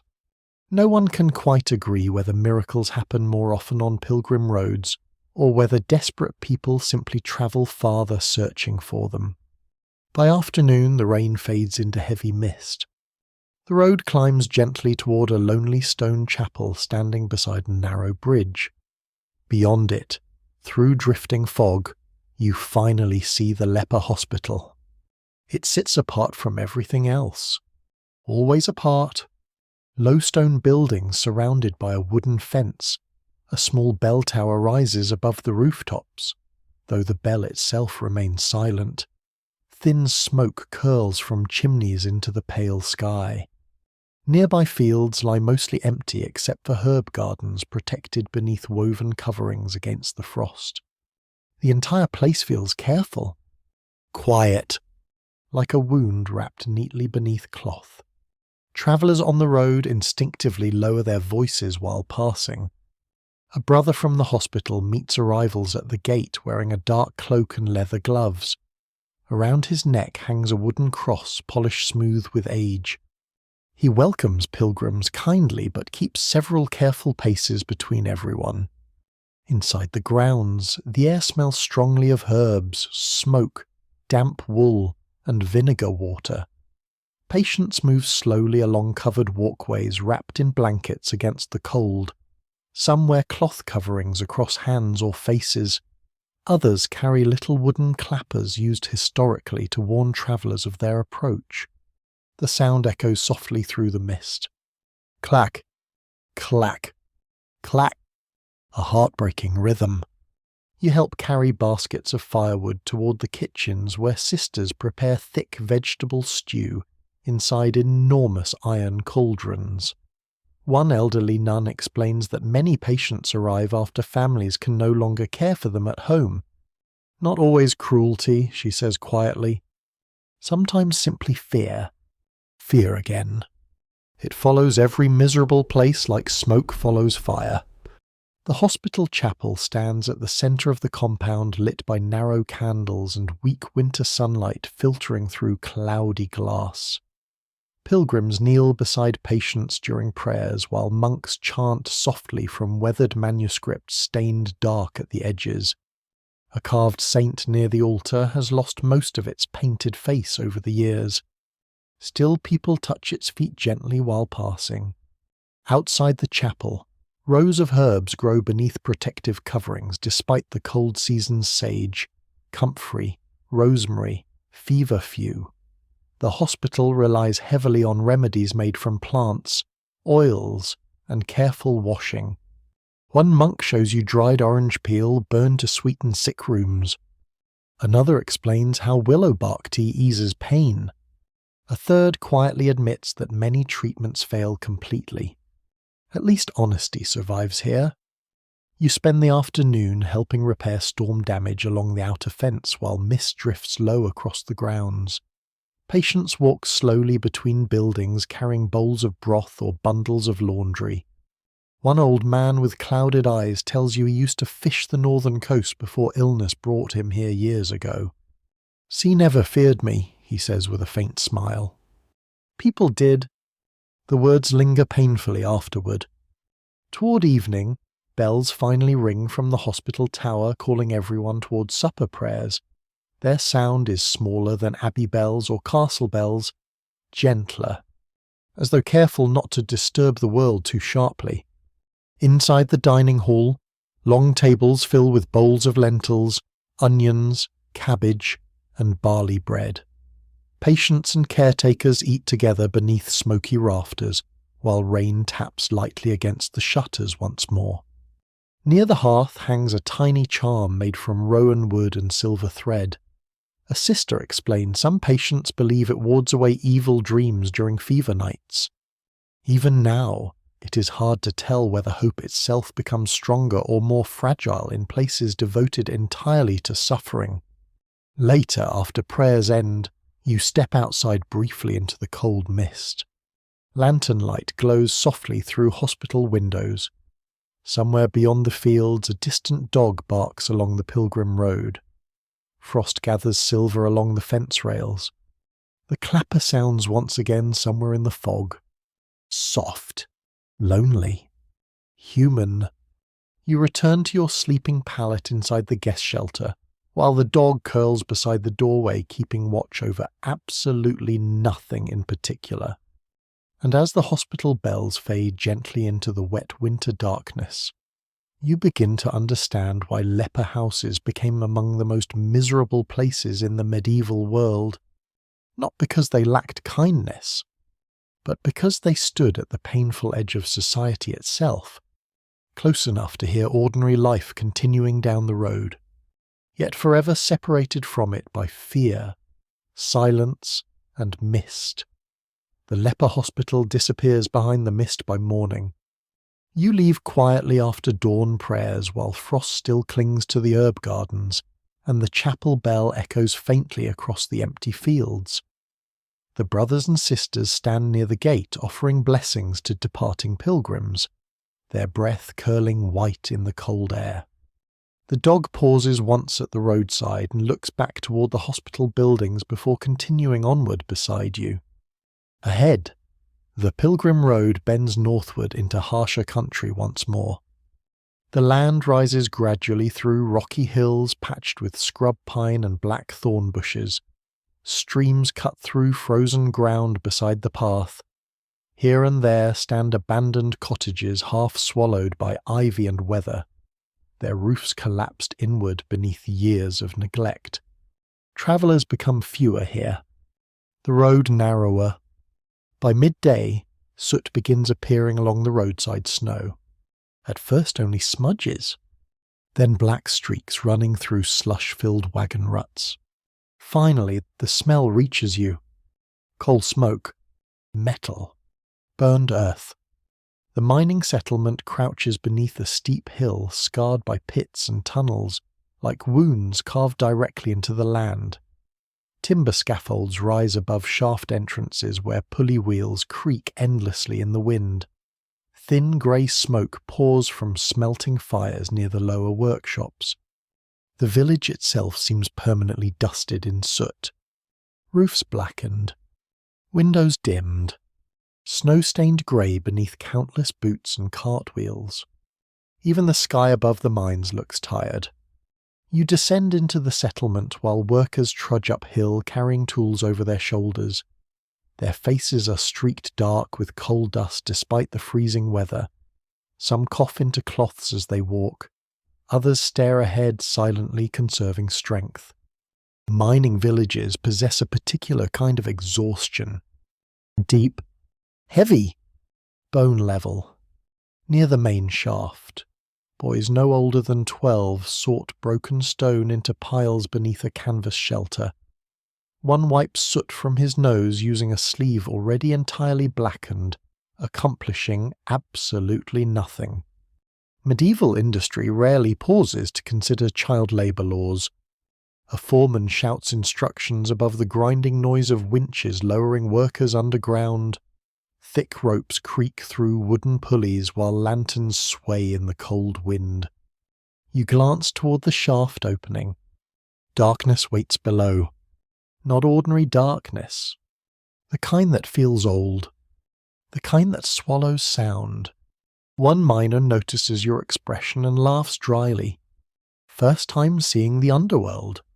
Comforting people remain remarkably rare in miserable places. You follow several workers toward the lower forge where ore carts arrive, rattling from tunnel mouths carved into the hillside.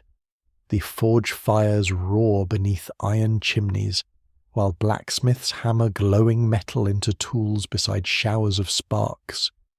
The heat blasts your face painfully after the freezing wind outside. Coal smoke fills the air thick enough to taste. A woman repairing lantern frames explains that cave-ins happen every winter after heavy rains loosen the earth. Some tunnels flood suddenly, others collapse without warning. Mountain decides, she shrugs. No one can quite agree whether the miners truly fear accidents anymore or simply accept them as another part of earning bread. Outside one tunnel entrance hangs a strange charm, a tiny carved figure made from antler and wrapped in copper wire. A knock spirit, a miner explains. Some swear spirits live beneath the hills, guarding veins of silver and iron. Leaving offerings keeps them calm. Others claim miners just prefer believing disasters have reasons. You pass rows of cramped cottages built close together against the hillside to block the wind. Laundry hangs blackened by soot almost immediately after washing. Women boil clothes in enormous cauldrons, while children scrape coal dust from boots outside doorways. The dust enters everything here. Food, beds, lungs, prayer books. Even snowflakes seem dirty before touching the ground. At the settlement chapel, miners kneel before a saint painted directly onto the stone wall. Wax drips thickly around hundreds of tiny candles placed in iron holders blackened by smoke. One man leaves behind his helmet before descending underground. Another kisses a silver coin and presses it into the offering box. Those who tell the tale never fully agree whether prayer protects miners from death or merely helps them walk underground despite knowing it probably will not. Toward afternoon, you're allowed briefly into one of the upper tunnels. The experience stays with you immediately. Cold, wet stone presses close on every side. Timber supports groan overhead while water drips steadily from unseen cracks. Lantern light flickers weakly against walls glittering faintly with mineral veins. The air feels thick, heavy to breathe. Pickaxes echo deeper within the tunnels where workers disappear into narrow passages barely wide enough to crawl through. A miner points toward claw marks scratched into an older wall section. "Mountain devil," he says casually. Another worker snorts and mutters that rats made the scratches decades ago. Even now, it is hard to tell where superstition ends and survival instincts begin underground. You return above ground profoundly grateful for open sky, even grey polluted sky. By evening, snow begins falling once again through drifting smoke from the smelters. The flakes melt darkly against soot-covered ground. You shelter that night inside a miner's hall built from thick timber beams reinforced with iron brackets. Long tables crowd the smoky interior while exhausted workers eat stew in weary silence. Supper tastes strongly of onions and boiled roots with tiny scraps of mutton appearing occasionally like pleasant rumours. Nearby, miners drink heated ale while discussing tunnel collapses, wage disputes, and rumours of a deeper silver vein somewhere beneath the eastern hill. One old worker swears voices can sometimes be heard singing underground after midnight shifts. Not human singing neither, he says quietly. Nobody laughs at him. The dog sleeps immediately beside the hearth after stealing half a sausage from someone distracted by storytelling. Outside, the mine wheels continue turning slowly through the snow-covered darkness. Fires glow red against the hillside while smoke drifts low beneath the winter clouds. And as coughing echoes softly through the crowded hall around you, you begin to understand why mining settlements became among the most miserable places in the medieval world. Not because people feared the darkness below, but because every morning they willingly climbed down into it anyway. The mine bells ring before sunrise. A harsh iron sound echoes across the settlement while snow still falls through the darkness outside. Workers rise from benches and straw pallets with the exhausted precision of people whose bodies stopped expecting comfort years ago. The miners dress silently around the hearth. Boots, lanterns, heavy gloves stiff with old soot. One man ties a saint's medal around his neck before heading toward the shafts. Another slips a tiny carved bone charm into his pocket where no one else can see it. Faith wears many disguises underground. You leave the mining village beneath pale morning snow while smoke from the furnaces drifts low across the hills behind you. The road ahead winds eastward through frozen woodland and abandoned farmland scarred by old war. Burned cottages stand roofless beside the trail. Broken wagons rot half-buried beneath snowdrifts. Even the crows seem quieter here. By midday, you begin passing travellers moving in the opposite direction carrying bundles, livestock, and frightened children wrapped tightly in blankets. Refugees. Nobody says the word aloud. They do not need to. A cart driver warns you that the town ahead has been surrounded for nearly 2 months after rival lords began fighting over river tolls and grain routes. Still holding, he mutters. For now. The road grows busier with soldiers after that. Thin, tired men wrapped in patched cloaks trudge through slush, carrying spears darkened by rust and weather. Supply wagons creak toward the distant walls loaded with barrels of salted meat, arrows, and firewood. No banners fly proudly anymore. Winter has exhausted even ambition. Toward evening, the besieged town finally rises before you. Its walls stretch dark against the snowy horizon, while smoke curls upward from hundreds of chimneys trapped inside. Beyond the outer ditch stand siege camps scattered across the frozen fields, rows of muddy tents, watchfires, supply carts, and crude wooden barricades half buried in snow. The entire landscape smells of wet ash, horse sweat, damp wool, and wood smoke. Misery on a civic scale. You approach carefully along the crowded outer road where merchants, refugees, soldiers, and priests move cautiously between checkpoints. Guards inspect everyone entering the siege perimeter.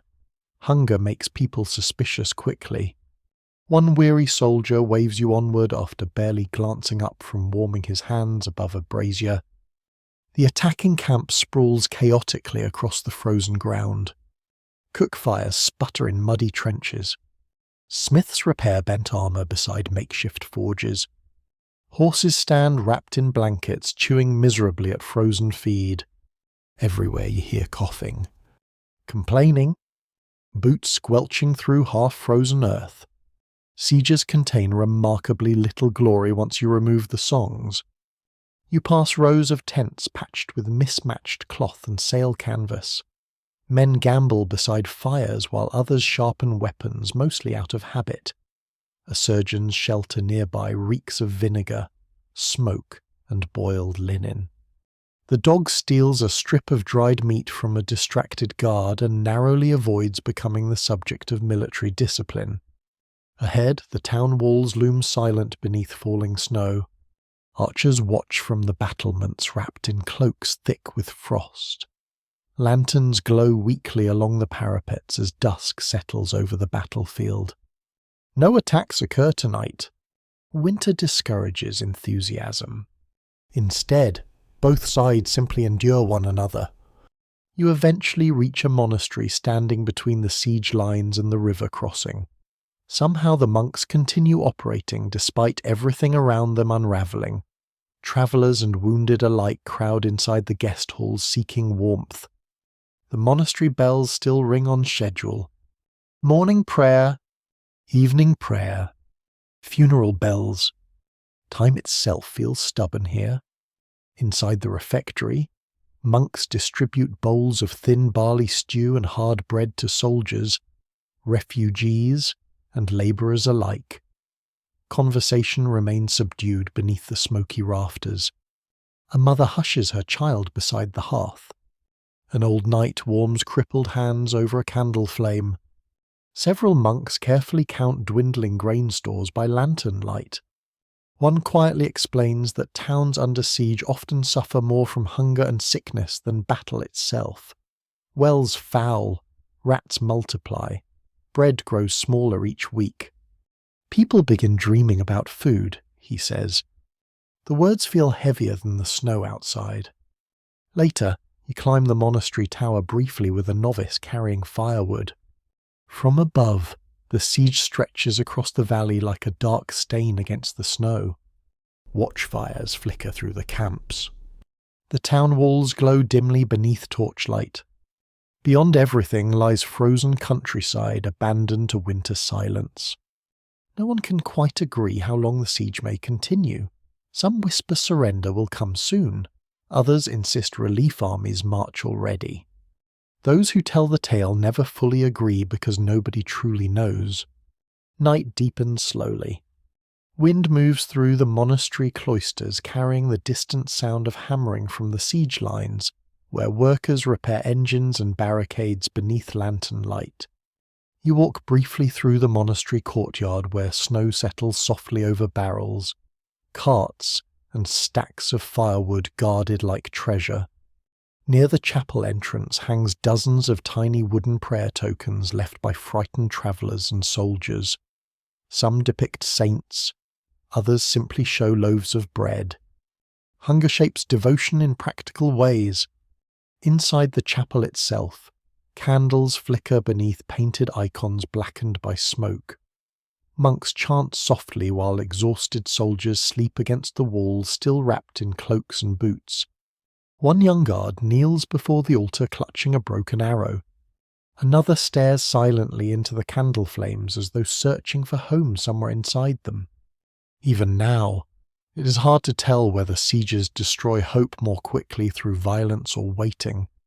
You finally settle near the guest hall hearth beneath rough wool blankets while snow taps softly against the shutters. Outside, watchfires burn across the frozen valley. Inside the walls, hungry townsfolk wait through another night. Beyond the monastery, bells echo slowly through the dark like reminders that time continues whether people are ready or not. And as the dog curls beside your boots while distant soldiers murmur in uneasy sleep, you begin to understand why besieged towns became among the most miserable places in the medieval world. Not because death stood nearby, but because everyone had to wait beside it for months. Cold, hungry. Listening to bells through the snow, the siege fades behind you beneath falling snow. You leave the monastery at first light while bells still echo across the frozen valley, and smoke from the watchfires drifts low over the fields. Soldiers move like grey shadows through the dawn mist. Somewhere beyond the walls, a horn sounds once and then falls silent again. No attack comes, just another winter morning. The road northward follows narrow causeways through marshy fenland where frozen reeds rattle in the wind like dry bones. Water glimmers dark beneath thin ice sheets stretching endlessly beside the path. Here and there stand crooked willow trees leaning over black pools that seem deeper than they should be. Travel becomes slow again. Mud returns beneath the snow. The dog nearly vanishes into a bog hole once and emerges deeply offended with half the marsh attached to its legs. By afternoon the sky clears slightly, revealing pale winter sunlight over the wetlands. In the distance, rising from the mist like something half-dreamed, appears the monastery. The abbey stands alone on a low island of stone and packed earth surrounded by waterlogged fields and narrow drainage channels. Tall grey walls rise above the reeds. A bell tower stretches into the pale sky while flocks of dark birds wheel overhead. No village surrounds it. No market roads bustle nearby. Only marsh water, fog, and bells. The monastery bridge creaks beneath your boots as you cross toward the gatehouse. Moss clings thickly to the old stonework. Prayer carvings weathered by rain line the arch overhead, almost smooth with age. A monk in a patched wool robe opens the gate after a long pause. He studies you quietly before nodding once. "Traveller," he says simply. That appears sufficient introduction here. Inside the abbey walls, silence settles differently than anywhere else you've visited. Not empty silence. Structured silence. The kind shaped by routine repeated across generations. Monks move through the cloisters carrying candles, books, buckets, and firewood. Their robes brush softly across worn stone floors scattered with fresh rushes. Smoke rises from kitchen chimneys while bells ring the passing hours from the tower above. Everything smells faintly of damp parchment, peat fires, beeswax, and cold stone. The abbey itself feels permanently wet. Moisture beads along corridor walls. Window shutters swell from years of marsh air. Even the library smells like old rain trapped between pages. A tired-looking brother guides you toward the guest quarters while apologizing for the chill. "We fight the damp," he sighs. Judging by the walls, the damp is winning decisively. You settle beside a small hearth while monks continue their endless daily rhythm around you. Prayer, work, copying manuscripts, tending gardens, ringing bells. The cycle repeats so steadily it almost hypnotizes the mind. At supper in the refectory, long tables fill with bowls of eel stew, coarse bread, onions, and weak ale brewed within the abbey itself. Conversation remains sparse except for the quiet reading of scripture by one elderly monk near the wall. The eel tastes surprisingly good, which perhaps says more about recent meals than the eel itself. Afterward, you help carry firewood toward the scriptorium where monks labour over manuscripts beside narrow windows glowing pale gold with evening light. The room feels warmer than most of the abbey thanks to dozens of candles flickering above ink-stained desks. Shelves sag beneath leather-bound volumes chained carefully in place against theft. Goose feathers, pigments, and scraped parchment cover the work tables. One monk copies saints' lives with astonishing patience despite fingers swollen from arthritis. Another carefully illuminates gold leaf onto a page using a brush so fine it barely seems real. You notice several manuscripts warped slightly from dampness despite all precautions. Fenair reaches everything, the librarian mutters. No one can quite agree how many books the Marshers quietly destroyed over the centuries. Outside the scriptorium windows, mist thickens across the wetlands while abbey bells ring for evening prayer once more. A young novice leads you through the cloister walk afterward, carrying a lantern that sputters constantly in the damp air. Water drips softly from stone arches into moss-covered basins below. He points toward tiny carvings worn into the walls beside one corridor. Marsh spirits. Or perhaps saints. Time has blurred the difference. Some monks still leave bread crusts along the bridge during winter nights to calm wandering souls believed to walk the fen roads after fog settles. Others insist the bread merely feeds birds. Those who tell the tale never fully agree. Later, you visit the abbey infirmary where elderly monks rest beneath wool blankets beside herb braziers, burning rosemary and thyme. One brother applies leeches carefully to another's swollen leg while muttering prayers under his breath. Medieval medicine always seems deeply uncertain whether it practices science, faith, or improvisation. The dog receives an entire bowl of kitchen scraps from a sympathetic cook and immediately becomes emotionally loyal to the monastery forever. Night falls softly across the fenland. Fog presses against the abbey walls while distant waterbirds cry somewhere out in the marsh darkness. The bells continue marking hours through the night even while most of the world sleeps. Midnight prayer, pre-dawn prayer. The monks rise endlessly.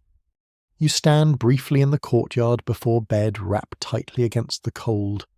Candlelight glows through narrow windows above. Mist coils through the reeds beyond the walls like pale smoke drifting across black water. The entire monastery feels suspended outside ordinary time. Not peaceful exactly, just separate, as though the marsh itself slowly swallowed the rest of the world years ago. You return finally to the guest chamber where a small beeswax candle burns beside your pallet. The stone walls sweat faintly with moisture. Somewhere nearby, a monk coughs softly in his sleep, and while abbey bells drift slowly across the freezing Finland night, you begin to understand why remote marsh monasteries became among the most miserable places to live in the medieval world. Not because life there was harsh alone, but because isolation settled into the soul like dampness into stone. Quietly, patiently, never fully leaving, the abbey bells wake you one final time before dawn. Their sound drifts softly through the guest chamber, while darkness still presses against the shuttered windows. Somewhere beyond the walls, marsh water moves quietly beneath ice and reeds. The monastery stirs in slow, familiar rhythms around you, sandals brushing stone floors, distant chanting, the crackle of peat fires being coaxed awake for another winter morning. You lie still for a while listening. After so many roads, so many miserable places, the sound almost feels comforting now. The dog sleeps heavily beside the hearth, paws twitching faintly in dreams that are hopefully less complicated than medieval economics. Eventually you rise, wrap your cloak tightly against the cold, and step out into the cloister where weak grey light filters through fog hanging low across the fenland. The monks move silently through the mist carrying candles toward morning prayer. One nods to you in passing. Another pauses briefly to straighten a lantern swaying in the damp wind. No one seems hurried. The world beyond these marshes still starves, fights, freezes, and waits behind siege walls. But here the bells continue measuring time exactly as they did yesterday and the day before. You cross the bridge away from the monastery after breakfast of warm oat bread and thin honey spread carefully enough to suggest shortages even here. Frost silver coats the reeds beside the path, tiny ripples spread through black water beneath drifting mist. The road ahead narrows into lonely countryside. No grand destination waits now. No castle, no market town, only the long final miles of winter road stretching beneath pale skies.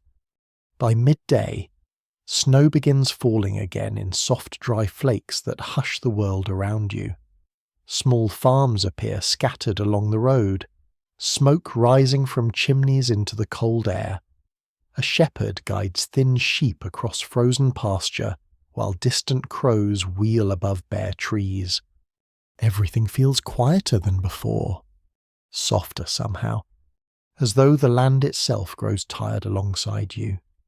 Toward evening, just as light begins fading from the winter sky, you finally spot the inn. It stands beside a lonely crossroads where 3 muddy roads meet beneath a leaning oak tree wrapped with old prayer ribbons. The building itself sags slightly to one side, its timber beams darkened by smoke and age. Warm orange light glows through oiled parchment windows, while snow gathers thickly along the roof. The painted sign above the door swings gently in the wind. Half the paint has peeled away long ago. You step inside. Warmth greets you immediately. Not luxurious warmth. Not castle warmth. Just honest warmth hearth fire, stew simmering slowly, wet cloaks steaming near the walls, tired travellers resting their hands around wooden cups of ale. After everything, it feels enough. The common room hums quietly with evening life. A carter sleeps beside the hearth, still clutching one boot. 2 pilgrims share dried apples near the window. An old woman mends gloves by candlelight while humming softly to herself.